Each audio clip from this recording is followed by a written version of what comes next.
really well. Yeah, I think if you're a Liquid, I think you really want to prefer to have a second. 5 seconds remaining. Well, lads, we're going to have to wait and Liquid's see if that how it does pan out here between Mudgolems as well as Team Liquid. It's time for us to go to a short break. We're going to get back in as fast as we can for game number 1 draft. We'll see you then.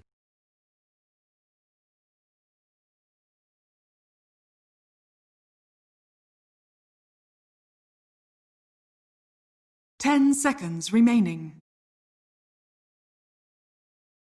5 seconds remaining. Radiant team ban.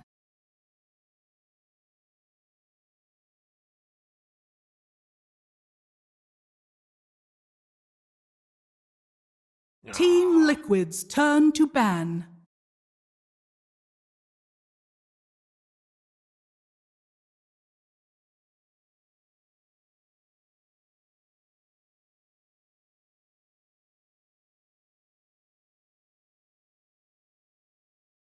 Ten seconds remaining. 5 seconds remaining.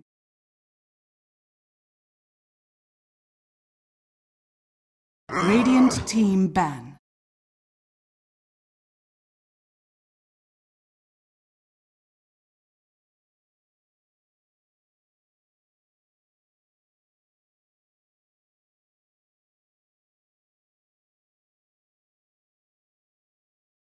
Ten seconds remaining.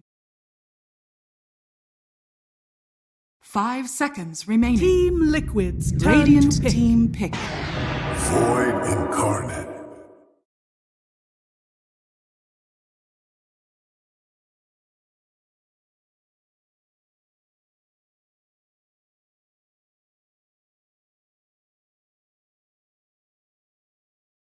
Ten seconds remaining.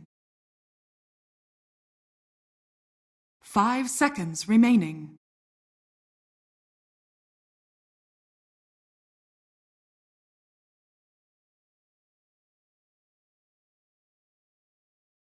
Team Liquid's turn to pick. Oracle.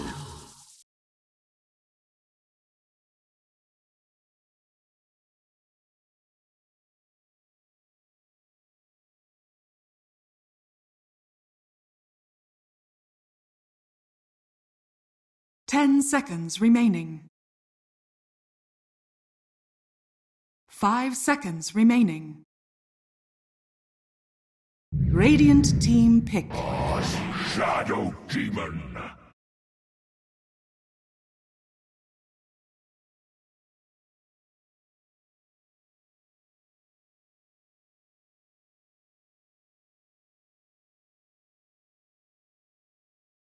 Ten seconds remaining. 5 seconds remaining.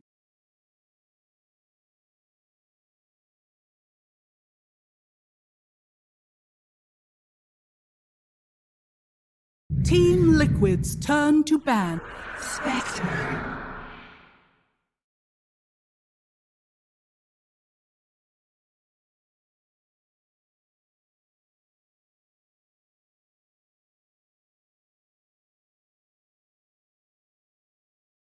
Ten seconds remaining. 5 seconds remaining. Radiant team ban.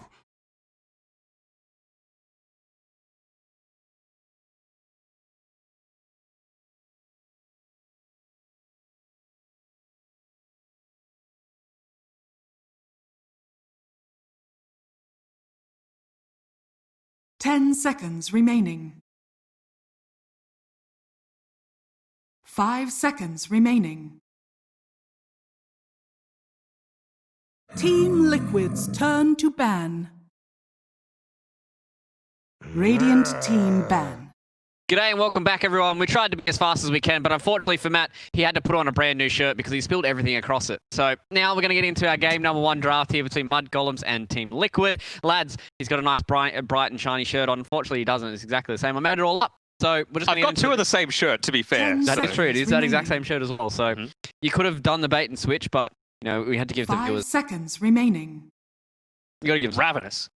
But draft started, and I mean, clearly not making the same mistake that Alliance just did, letting either of those 2 heroes through. And mudgolems, they like to play them as well. I'd say that they're Skeeter's most played heroes, in addition to the Spectre, which has been let through, and they pick it up. So why not? You know, you've enabled your late game already. You've given yourself a decent lane. Oracle's pretty nice, but the big thing about this draft is, we were mentioning it before, Liquid, you don't know where the hell these heroes are going to go, right? Insania can play the Shadow Demon, but so can Tiger. Void Spirit across all 3 core roles. I think maybe we've Liquid's probably turn to Tiger play it a ban. couple of times. Yeah, I'm as sure he's well. played it. So you don't reveal anything, whereas Mudgolems, they've revealed an entire lane already. Yep. Yeah, I really like how Liquid opened the Void Spirit after banning the Lifestealer and Void. Because those 2 heroes like sort of stops like from Liquid doing post 3 10 Void. seconds remaining. And they're usually Radiant good, team like back. even if they run it as post 1. So yeah, like that. I mean, it's just like, it wouldn't surprise me to see this being the offlane. Like, I think maybe that's how Liquid are approaching this, just because Boxy plays a really good Void Spirit. It's an easy setup with the Aether Remnant where you use the 10 seconds disruption, remaining. that's the one. And yeah, you can progress. You can do a lot of burst 5 damage as well. You seconds get that Soul remaining. Catcher off. You just zip through them a couple of times, use your abilities, and suddenly they're dead. You know, if you can get that onto the Oracle as well, you've suddenly taken the false promise out of the equation. Oracle Spectre. First 2 pick opening. I don't really like it. I don't like it that much either. Why do you not like It's it? too passive. Did you like Especially this? against Liquid. Radiant Liquid are team anything pick. but passive. They're always going to be taking the fight to you. I feel like team who like won their first playoff, they opened with really scary like picks, and they with the 3rd and 4th pick, like they had more space in the draft. But if you open with the 2 weak heroes, nah. 10 Well, to be seconds fair, remaining. we haven't ever really seen Fada play an aggressive style 5 of fight, right? seconds remaining. They could just very well be Turn to putting this ban. all onto the positions 2, 3, and 4. Rubik, not insanely aggressive, but you have the roaming potential, you know, lift, and when you get 6, of course, there's a couple of nice abilities to steal, so Yep. it's okay, and it's taking it away from Team Liquid, so I think that's a pretty good pickup. Not Yep. revealing all too much. But yeah, it's all going to come 10 down to seconds the heroes for remaining. 33, as well as Barania for Mudgolem. Yeah, but like 5 once, like at this seconds rate, like if the Mud Golem goes to 5th pick, like they obviously they get the last pick, so they're sure gonna counter the Liquids like a last pick. But if you open with these like 3 heroes, and then if the next hero doesn't solve out like a lot of problems, they're gonna be in big trouble. Like they're not gonna be having like any good picks available, even if it's a lane counter. Well, you know, you've talked about this quite a lot, QO. It's Yep. like when you have all 4 picks on the table here, even if you have the last pick overall, if there's still too many things that you have to solve, too many boxes you have to Yep. check, then it makes it this last pick kind of useless, right? Yeah, like so that's why like I like about Liquid how they're just putting them into the corner just by picking like a bit like offensive, and in the same time a little like we can't expect it. Like we don't know what they're gonna be doing with Yeah. the positions. And you've also got the fear factor coming from Liquid. They've gotten rid of the Lone Druid already, Mud Radiant Golems in the first team phase of pick. banning. Broodmother's still there. So oh, you can't pick the mid hero right now, I don't think. Because if it's not one that deals with the Brood, Yep. suddenly Koipa's just like, all right, easy. Sure, you can ban it, but Mhm. there's always the potential that they're just forgetting that in the back of their mind. I think that it's going to be the position 3 hero coming out 10 seconds for remaining. Mars? It's just a casual Rubik Mars. There hasn't 5 been many seconds offlaners remaining. getting picked in this tournament Mm. because it's always like sort of banned. We haven't seen like a lot of Beastmaster. It's banned. Nature's Basically been- Prophet. Basically been Mars, Underlord, Nature's Prophet, right? Yeah, Underlord hasn't really showed like a good performance, I think, and Tidehunter hasn't been picked surprisingly. Yeah, not much at all. I think Has there been a time? I think there's been a. I think we've seen Mind one. Control played it Team once. Yeah, I think we've had one Turn. Tidehunter pick so far, and it was hasn't the really Doom. been. Yeah, Doom. I think All too that was scary. nearly something that they would have gone for Team Liquid actually if Mudgolems left it in the pool, just because really good counter to the Spectre. They again, it's flexible, so you're not giving away your lanes again. And yeah, I think it's solid overall. You're able to get hyper aggressive with it. It feels like a Barania style of hero, not the off lane. Yeah, I really like that Doom pick up here just because like if it's a Void Spirit carry, I think it can solve out a little bit of problem. But they pick Troll, so like from Liquid's perspective, all they have to do 10 is seconds remaining. let's think about Radiant Doom's team back. offlane potential and mid potential, and they already closed down the safe lane by just picking the Troll. So I don't think they can put Doom in a position 3. Yeah, it has to be mid. So even though Koifa won't be getting his hero in the last pick of the draft, assuming that that's his hero that's still yet to come, he's in a pretty 10 advantageous seconds position right remaining. now on Team Liquid. Just again, based off these first 4 picks, similar to 5 game number seconds 2 of the previous remaining. series, you'd have to be favoring Liquid right now. Does this feel like a Team Boroniha Liquid's hero turn though, to if they do ban. put the Doom? Yeah, I Yeah. mean, it's just something they can dive in. You know, he fulfills a very similar feeling to like an iceberg still, right? Where you just want to be able to jump in super deep, whether that be in a blink with a earth or, you know, dipping in or, you know, other things of that. These days, like when the Doom comes out in the 3rd or 10 4th pick, seconds remaining. I mostly Radiant think team about ban. Doom will be mid. Yeah. Because there's like it's just the natures of the hero having like high health, so he doesn't really get burst down by support roaming. It's kind of like the mag to us, right? Yep. Where we see every single time we see the mag, it's like, oh, it's either an offlane or a 5. Yep. It's not really, you know, flex across the European region. Circling back to the Tide Hunter lads, it was picked once by Viking GG. Oh. And we're seeing the Phoenix finally get banned out. I'm surprised that it's lasted this long, honestly, especially with a Spectre lineup as well. You know, you always want to be able to make sure that he's 10 able to sustain. seconds But remaining. I think if Mudgolems picked it up, they would be a little bit too passive. 5 sitting on your seconds heels doing remaining. nothing Radiant team pick. What's going to round it out here for Team Liquid Invoker? It's again not revealed entirely. I which- don't know who's playing or what. What's Yeah. Insania playing? That's the real question. I think the troll. No, then the troll could be mid. I really like this Invoker choice. Like with, I think it can't be like an Exort if it's a Doom mid, 10 seconds and remaining. you just summon the Force Spirit, and like Force Spirit removes this armor. Good setup 5 with this Shadow seconds Demon. remaining. Mhm. I like it. And we've seen, you know, I'm sure Insania plays the Shadow Demon. Tiger could pick up something like the Pangolier, Boxy, Void Spirit. We've seen Boxy on the Invoker again. And this just circles back to what we were saying at the top of this series is the fact that it's going to be really hard for Mudgolems to round out their drafts properly, right? Because they have so many heroes and so many players that they can utilize for Team Liquid here that this draft, to us, we have no idea what's going on. So it's going to be even harder for Mudgolems who are in the server right now. We have to get that final pick. And in a limited amount of time as well. Yep. They've only got 25 seconds left. And, you know, even once they select their heroes, again, with Liquid, you don't know how the farm prioritization is going to Choose go. your hero. Boroniha Storm Spirit getting active, and it is going to be a Doom offlane then. So Yep. into a potential troll pick. It's a 5 Pango. Which will be like we are gonna be expecting Wax Okay. Invoker, 5 Pango. It's a 5 Pango. 5 Pango. All right, Liquid. I mean, I've enjoyed watching Team Liquid basically since their inception, but I mean, these guys are just the best. We've seen that once before, actually. Motivate Trust ran it with Boombill in ESL Thailand. Was it Boom Bell or Yep. Play Hard? No, it was Boombill. Oh yeah. So it worked, actually. They won that game. So Yeah. it's some good signs. I really don't see like too many weakness with this Liquid's draft. Yeah, in my opinion, so I'll probably just have to go with Liquid. Yeah, I'm going to go with Liquid. I feel like Storm Spirit is, of course, like a 10 better matchup seconds into the remaining. Invoker versus the Doom, but I still think that's not going to be enough. Even though 5 Borony is a seconds god on remaining. this Storm Spirit, Liquid is the fertility, the lockdown, the team fight, the aggression, the lanes, like everything's looking pretty good for them. All right, so it looks like the boys of Liquid do have the shenanigans behind them. They've also got my panel behind them. Let's see if our casters feel the exact same way. We've got our boys, Pixie and Foggo, one more time.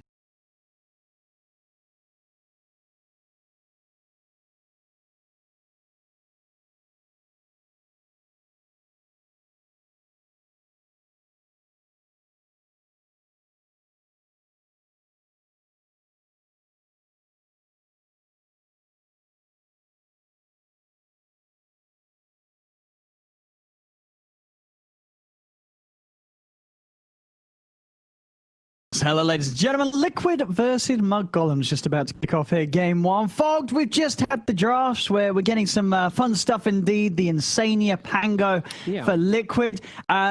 Is it going to work, though? Do you like what Liquid's doing, or do you think sort of the more standard approach here from Mudgolems is going to help them win it out?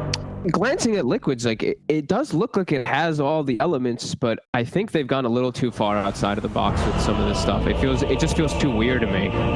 It's weird because I can't like specifically like say like what I strongly hate besides if I weird. Like it looks like they do tick all the boxes, but there's something about it that just doesn't feel right. It feels very strange. Yeah, I mean it's definitely going to be interesting to see what they do Prepare for now battle. with this sort of setup. go, ladies and gentlemen. Getting into the action of game 1 between Liquid and mudgolems. And as we can see, starting off there, some of the lanes we've got coming out up top. Mickey and the carry troll. It's going to be supported by Insania on the 5 Pango. He's got that Orb of Venom picked up. He's ready to punch. Tiger, Shadow Demon, mid lane, Quake for Ziboka. See, left on the Void Spirit down at the bottom lane. Over on the other side, on mudgolems, Skeeter, Carry Spectre, Boronier on the Storm that we've seen from them come out quite a few times now at this tournament. 33 playing the offlane Doom. Vada saving lives as the Oracle, and Milan's going to be looking for the plays as this Rubik is going to get met by Liquid here on the high ground. But he's got boots. Yeah, he'd be able to make it away, no problem at all with that movement speed. 30 seconds to battle. Sees the 3 top, so he's probably expecting them to do at least keep a tri-lane for maybe the first level or 2 if they can try to get a first blood. I think that's probably Liquid's better idea here if they have this support Pango, because I'm a little worried if it is just a support Pango straight up and they just make these standard dual lanes. I think this top lane might suffer a bit here. Rubik and Doom can pack a pretty decent punch, especially when you don't have a real support to kind of help you out on the side. And I'm looking at the Storm last pick. I look at mudgolems draft, and like you said, very standard kind of draft for them, where they have so many different ways to start the fight. You know, this Haunt gets popped, they can pick and choose who they go for these battles. It's your very standard Storm Spectre lineup with a nice Doom coming into play too. Their team fight might be a bit lackluster when that Haunt isn't up, but they do have nice, good supports to be able to move around. The Rubik in particular with the Storm, they can constantly set up for kills. Yeah, I mean, without a doubt, it's definitely a much more tried and tested lineup that mudgolems have come out with here. Very solid core heroes that have proven to be very strong right now in this meta. Yeah, I want to see how they... Something a little different. I'm going to be looking a lot at Tiger and Boxy, because these two, for me, have been just so crucial to Liquid's games. If I feel like Boxy's having a bad game, I feel like Liquid struggles so much. They always just, it feels like they never can really make stuff happen on the map. So these two, definitely the ones to be, at least for me, to keep eyes on.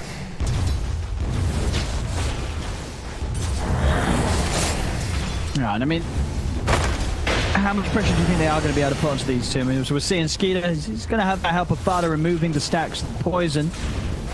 Is that sort of enough to mean the Skeeter's not going to be too interrupted by these two down here, or what do you expect from Liquid to come out of the early few waves and levels? They can probably punish Fada on the side. Oh, free courier for Fada, okay.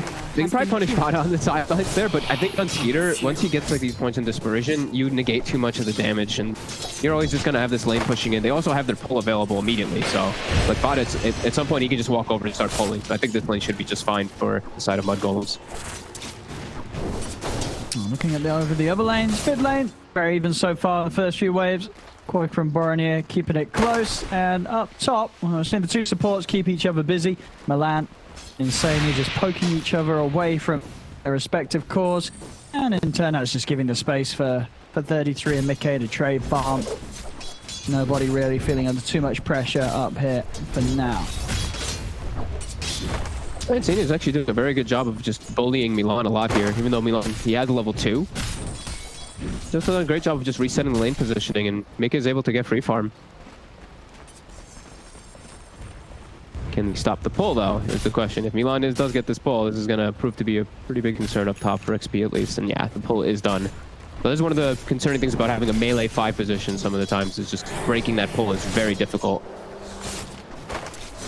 Yeah, so Mickey's going to have to contest. Yeah. Mess around with them a little bit. Mickey steps over. Has been killed. Dyer's Another courier of quits falls. Milan sniping out. Insania's behind him. Insania trying to run him down, but just see at these early levels, not really too much you can do over the quick swashbuckle. And they can't threaten the Doom at all up here either, so it's going to be a free farm for 33 with level 2 on that Devour. He's going to go look for a nice creep to grab. Got a pretty damn good one for aggression. Probably the best one, actually. At 50 mana for huge damage on the Doom if they look to get aggressive top it all. Now they can, for sure. Try and go from Milan here. The slow. Milan, he's going to pop the stick charges. Mickey, can he quite get the last hit? And he can't. 33's having a step forward. Drop the clap and push Liquid back. So the Liquid's not going to be able to find first blood yet. Yeah, doing better than I thought they would up top. But it is versus the Doom, and Doom, you know, a bit passive, of course, for these first few levels. He's starting to get his strength since he got a good creep eaten. Chasing now, Insania.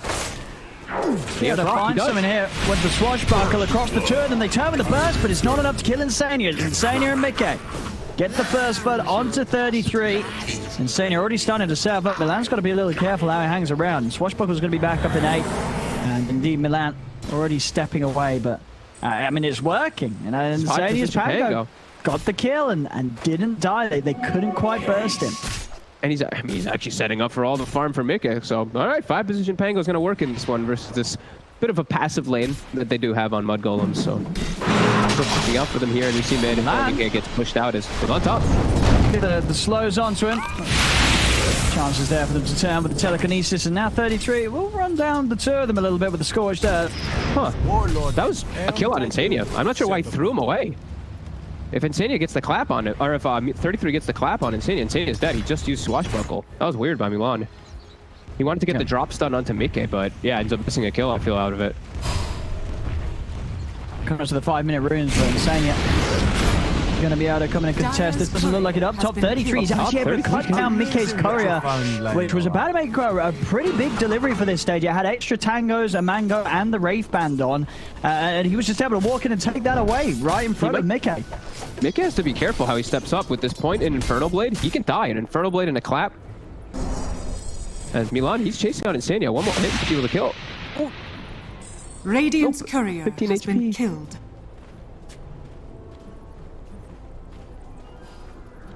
Milan? They're still looking. Insania. Gonna be able to make it away. We see again, Tiger's looking for the big rotation this time as he de-warded the clip.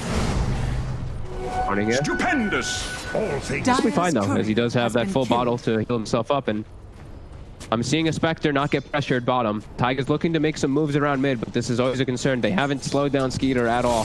Spectre with free farm.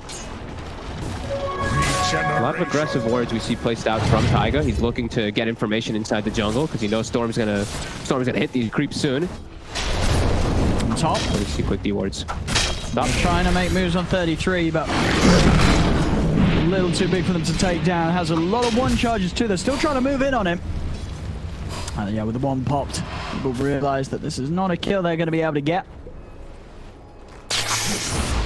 Taiga continue hanging around mid with this catapult wave, pushing it, just forcing Vorin here away from that mid tower. But lanes have kind of progressed now in these first 6 minutes. We see fairly even across the board, which, you know, as a Storm and a Spectre lineup, I think you're always happy. Lanes going even, you're in a great spot. Structures are fortified. And even I mean, they're even a little bit ahead out of the lanes too. So Radiant's middle tower is under attack. very ideal situation. It's definitely going to be pressure on Quaifa to make some big moves early this game. He's going to have the boots out in a second with that urn. Start trying to look to get a little involved in these side lanes.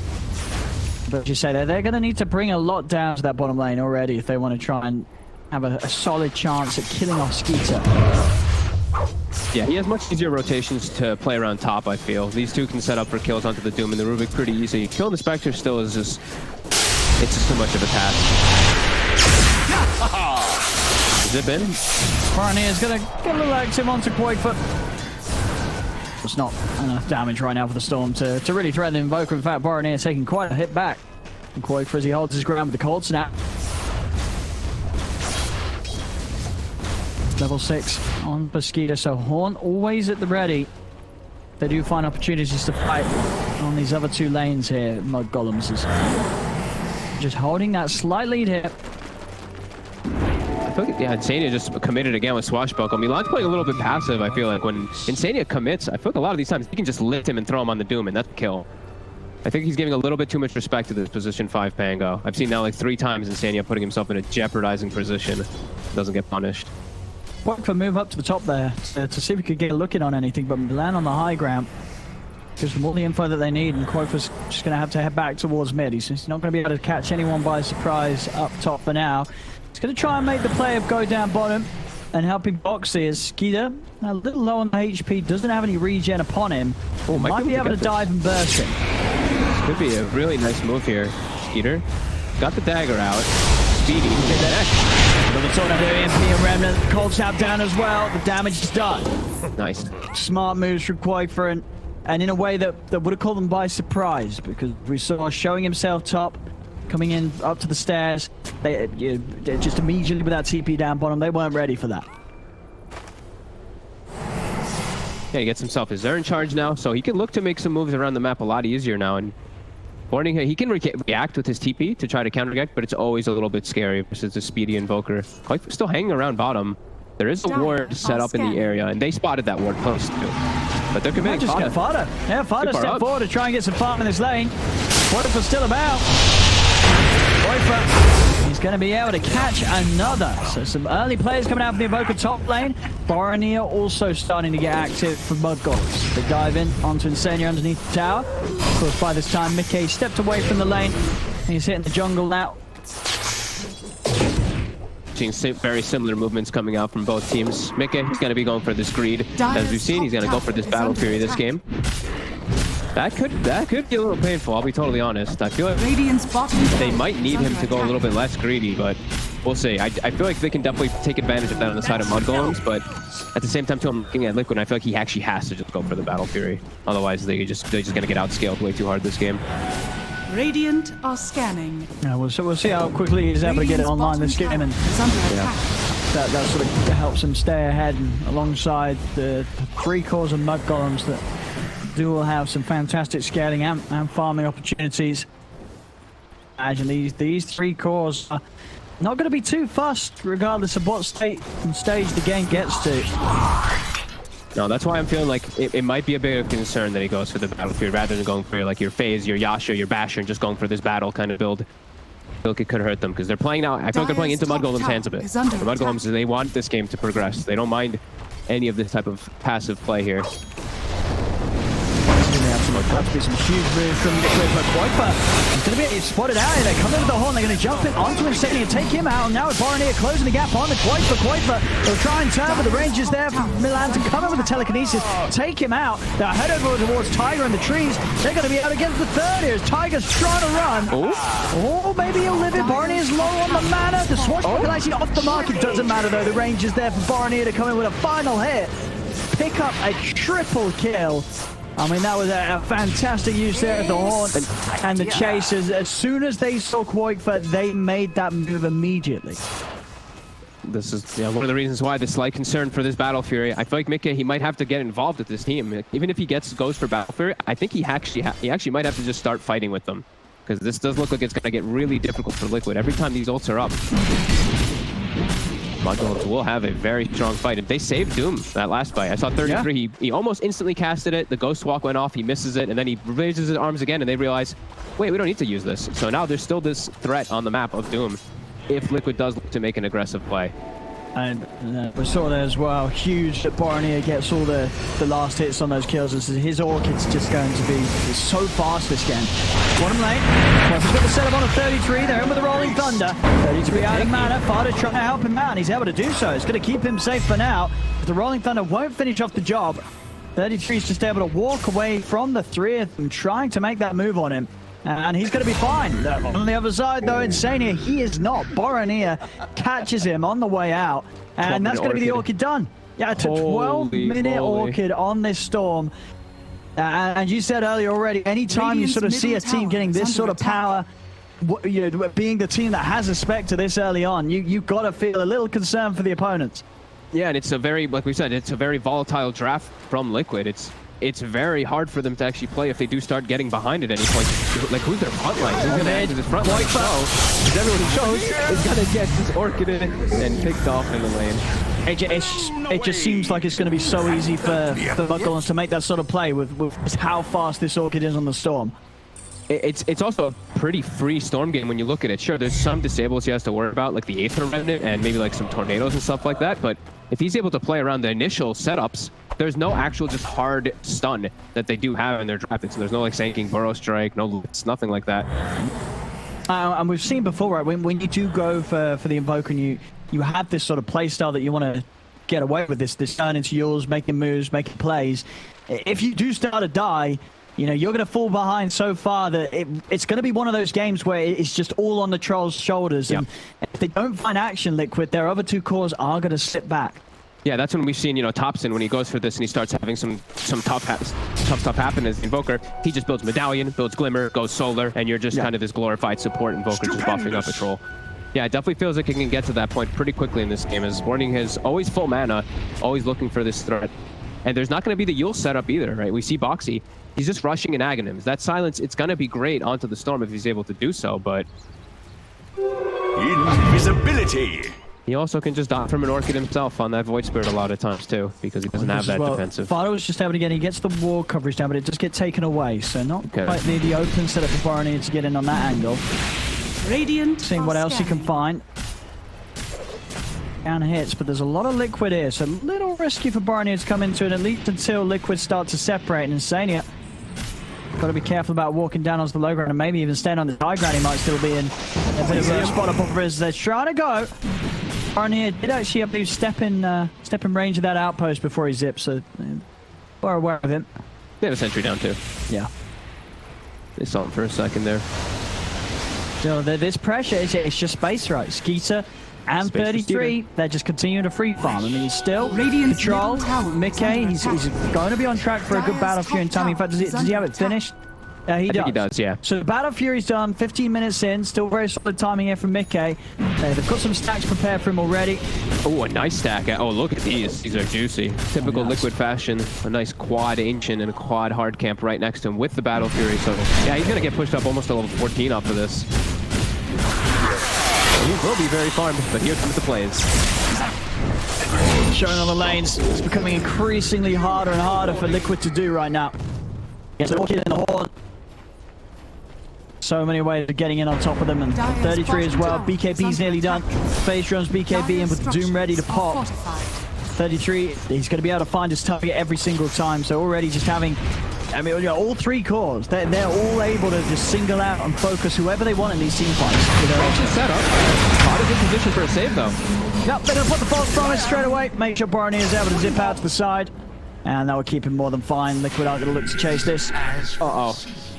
This is a 5-position Pango. Therefore, he does not have a point in his W. Therefore, it's a free steal for Milan. This is like one of the best spells in the game that you can get on Rubik. No cast animation, roll of thunder to set up in these fights. What? Yeah, not getting caught up by Insane. He didn't quite and the angle with a swashbuckle. Okay, it's. I feel like we're sort of going to see a similar game as we actually saw from that last game in the previous series. You know, for Liquid, it's all about their carry. Mickey, he's got to carry this hard. Yeah, it's going to be a very heavy farm game, it does feel like, but that just, I feel like, just favors Mudgolems. They have so many different forms of scaling. Rubik has a lot of different good spells to seal for Milan, and yeah, he has the best one right now. So in this downtime where there's no haunt, they still can't look to take advantage of Rubik. Now with that stolen rolling thunder, maybe they can kill Fada on him. Yeah, they shouldn't have any problems here. Taking him out. Milan's going to come in, and there's the steal. Over with the rolling thunder. Turn over towards Insania. 33 charging in, but Insania is able to roll out himself. He'll get away. Not enough control from Milan to buy time for 33 to close in. Over towards mid. They're trying to chase for Baronier here. Baronier, he's zipped back off. Oh, what? I only can imagine that he clicked on his mini-map, but he was in the river. He literally just zipped straight back into them. That should help. That must have been a misclick. That's the second time I think we've seen that this tournament. We've seen some Storms getting a little too close to their mini-map. Yeah. I mean, that's the only explanation for that one. There was no other reason to make that move, as he just turns straight back into them. Look at this, they get the lift. 33's running in, he gets to do him. Tiger tried to save him with the destruction, but the Doom was already down. Mickey is going to try and run from this, but has he got enough damage to push Mickey over the edge? They do. Daggers out, Mickey is taken down. And just the moment that Liquid, they finally are getting something rolling for them, something good, beating on towers, they lose the hero that's everything for them. And it's right around, I guess, Orochi is they're going to try. Going to go for. Not necessarily the sort of the optimal rope-taking lineup. But I guess with the Blade Mail, tankiness, the Spectre, they can do this. And Stolen Disruption. They've got the double Spectre for the Desolate. This actually makes it that much more possible. Oh, it really does. I mean, Liquid know it's up. They're going to try and roll in. Insania has got the Rolling Thunder coming through as 33 is low. Insania not going to be able to find the bounce. They're way outside the pit for now. Jump forward from Boxy. He's in onto Fighter. Fighter's going to get burst out. The Pioneer's looking for the backline. Straight away over to Kuiper. Kuiper able to protect himself with the self-kills. 33 slams down the stun. Silence is there onto Pioneer, but it's not going to stop him taking down Kuiper. Boxy going to turn to the side with the Astral step back. Pioneer the side. 33 is taken out. And Liquid, they've found two. Roche is low, and Mick is here. He should be able to finish this off unless Pioneer is able to get a good zip off.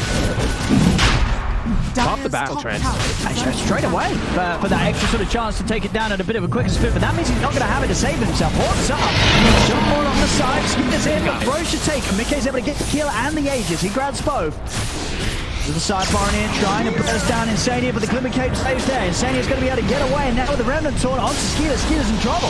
He's falling back past the one charge. Will manage to maneuver himself up to the high ground with the dagger. He's out of there, but Liquid, they get the Roche and they get that Aegis from Mickey. Respawned him. I mean, perfect timing. It really did feel like it. A Mudgolems, that looked very close for them to be able to get it with those illusions, but ends up giving it up to Liquid. You still see Koikfa though, he's the one who's really suffering. He bought back in that last fight to make sure that they can ensure that roast, and just look at it net worth, how much it's suffering. So it's still going to be a really tough task for Mickey, even though he has this Aegis. It might not feel like the strongest Aegis, it's just going to be an Aegis to farm. Mudgolems, I feel like they can still fight even into this, because it's on the Troll, who's, sure, he's got the SNY in the battle period now to fight, but the rest of the 4 heroes are still pretty fragile.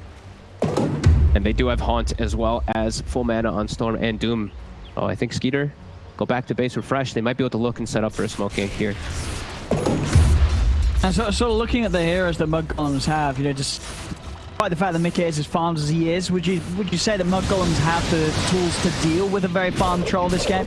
Yeah, they have the Doom. However, I think there's always the one X factor when I see Shadow Demon versus Spectre is if Taiga's able to get Ags. It's like this type of swap of these carry matchups, because Dispersion's just gone the whole game. Can get with the smoke. Okay. Bring in the lane. They want to try and get the heroes behind him, but there's a lot of them. Liquid coming down in full force to this bottom lane. The Mudgolems want to try and make a jump. Pioneer's looking for an opportunity. Off the vision favouring them, they've got the lift up. They'll jump Insania first, but the disruption comes out from Tiger. Tiger buys a bit of safety for him. Pioneer turns his attention over towards Tiger. Insania not able to get the Rolling Thunder off in time. As there's 3 down, now they turn over towards Mickey. Mickey's trying to run, but the 33 hot on his chase takes him out in the once. Now Age is taken out. Foxy is trying to create some sort of a distraction, allow space for Mickey to live, and it will work. Mickey's going to be able to escape, but it's at the cost of every other member of Liquid. And I feel like that could start to be the story we're going to see here. Everybody but Mickey dying as everyone else is just feeling so weak. We saw in that fight, as soon as the horn came out, both supports and Koifa, they fell over immediately. Yeah, they're able to pick and choose and get the perfect initiation every single time with this draft. That's why we're seeing it take so often, right? The Storm and Spectre combo. You always can just break the initiations. 33 just gets the Doom on whatever target he wants. And then, yeah, they steamroll over the fight with ease. Because that's really going to be the name of this game here. Has this Orchid to this limited ways to be able to purge it off. Like Boxy not having a Yule Scepter, just having this Ags Rush. He just gets Orchid in the fight too, and he does come in to try to help.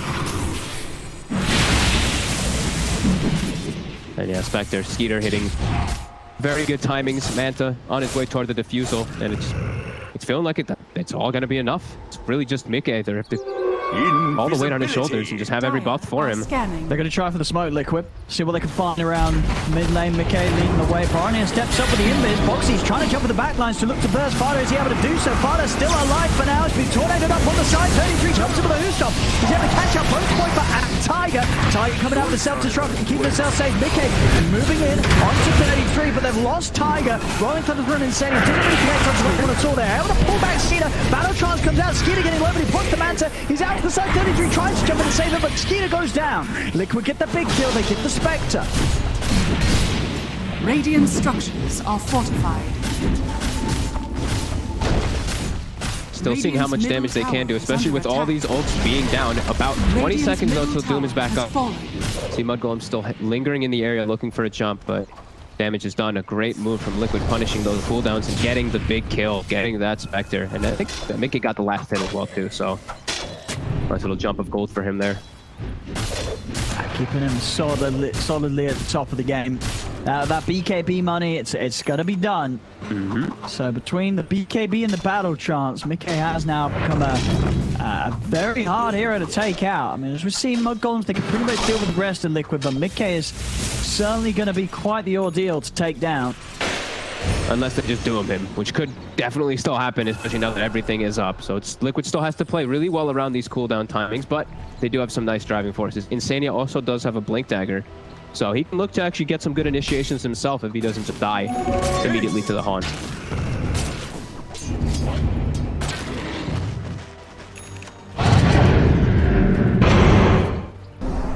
Still feeling that pressure. Every time these ults are up, just Liquid has to somehow hope and just try to lose the least amount of heroes as possible, it feels, when they do just pop everything. So we are seeing Quakefight. He's just going for... I mean, he's got Boots of Travel queued up. I guess he just wants any ways to be able to disengage and reset if he does get doomed and run from the Haunt. I would like to see him build some type of buffing item for Mickey, though. I do want to see him go for Solar Crest. Move from mudgolems. Okay, the real challenge and task is just taking out the troll. Now zoom in on him. They'll find Insania. They'll go for an easy kill.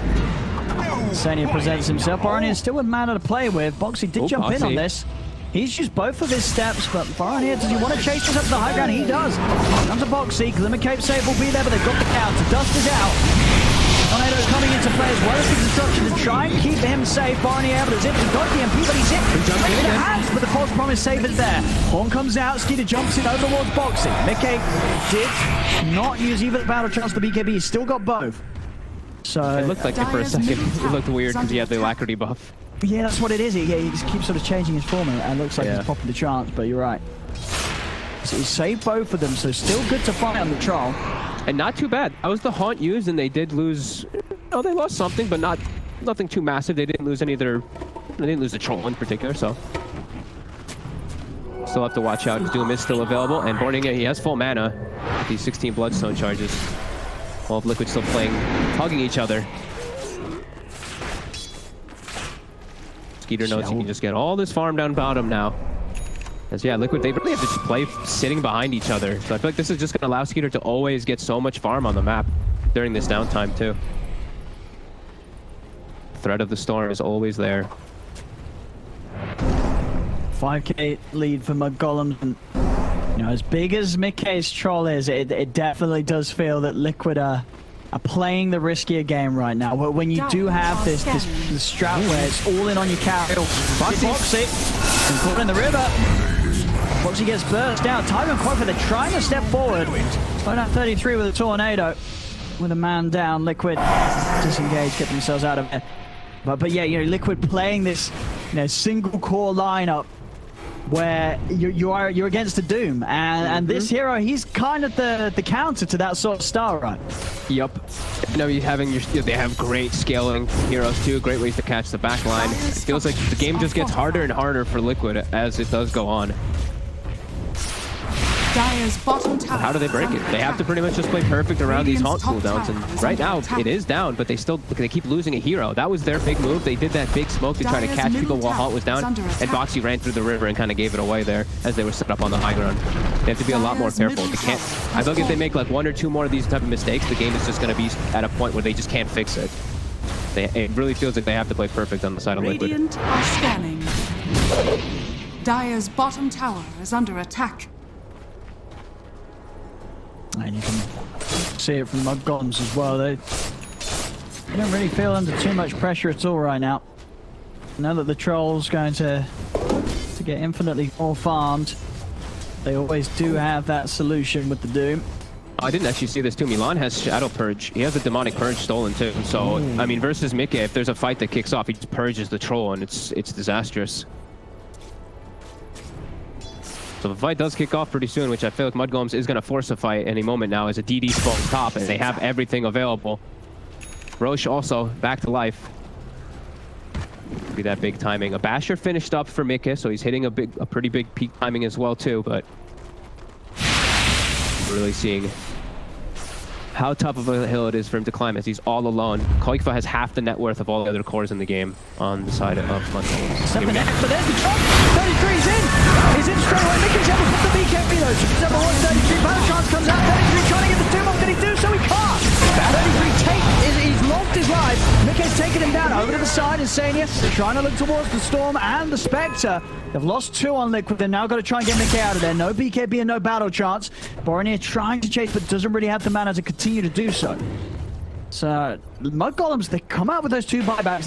They are going to maybe see if they can secure the Roche. But Liquid probably still able to try and give up some sort of fight around here.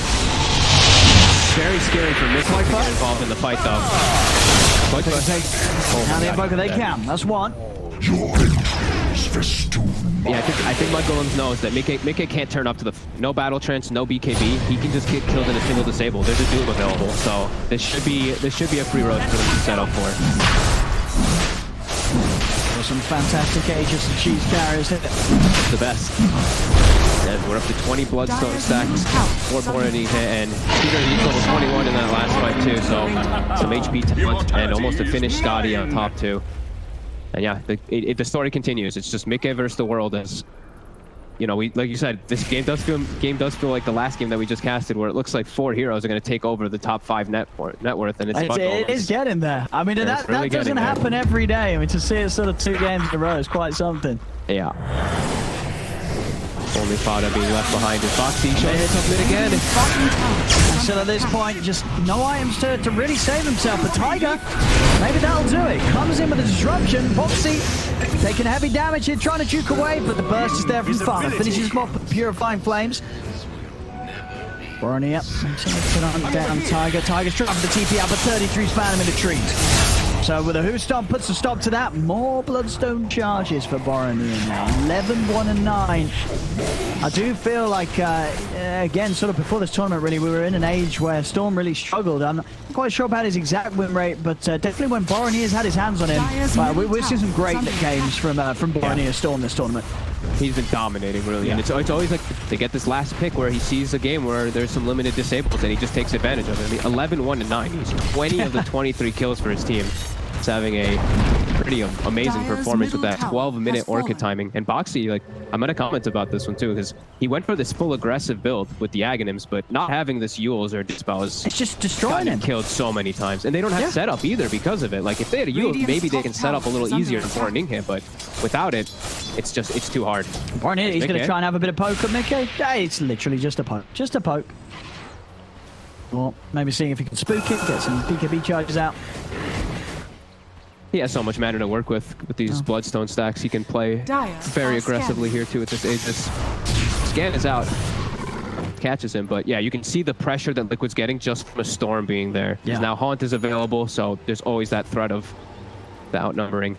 I mean, and the thing is as well, you got to remember, the only time he actually died was when, as we imagined, the blunder did happen where he clicked the minimap. The only time he died was when he messed up, like, made a genuine mistake. Other than that, Liquid haven't been able to do anything about him. They need him to make those mistakes, as it seems, to actually have a chance of killing him. Yeah, he's really been on fire with his targeting in fights too. Finds himself a nice DD bottom and always carrying dusts. You know, these Storm Spirits, they understand. Especially him, he's always been the one who carries them. To be able to find these targets in the back. Peter, he's pushing out top. Quickfire, he's been kind of trying like rat mode here to deal with these creep waves. And that's Hunted. Into the trees, he found Mikke. He's gone. He's not got buyback either. Dead for 85. That was a huge catch down. I mean, I'm not quite sure what gave them the info to know that he was in the trees, but Milan hunted him down. I mean, what would you imagine they would have? What did they see that gave them that?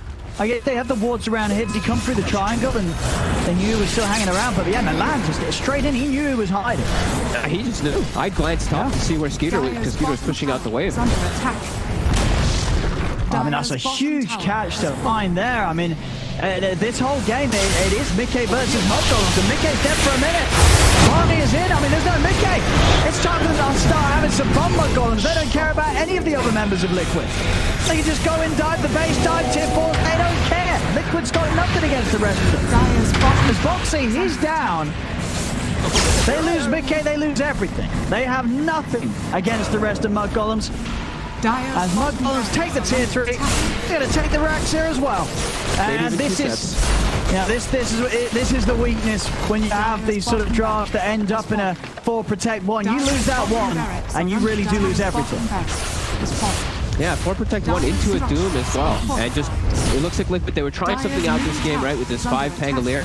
mudgolems just did a very cookie cutter strategy, played it to perfection, and yeah, it felt like Liquid's, the hope disappeared pretty early on in this game, probably around like the 25-minute mark. It started to really take a turn for the worst, and at this point, yeah, it's just impossible for Mickey. Look at this, just look at the net worth. Yeah, they have 4 of the top 5. That's insane. Oh. Oh no, Liquid having a rough one here. But as you say, maybe a bit of experimenting. I mean, this experiment, it's not over yet, but so far it doesn't look like the results are going to be too great for Liquid. No.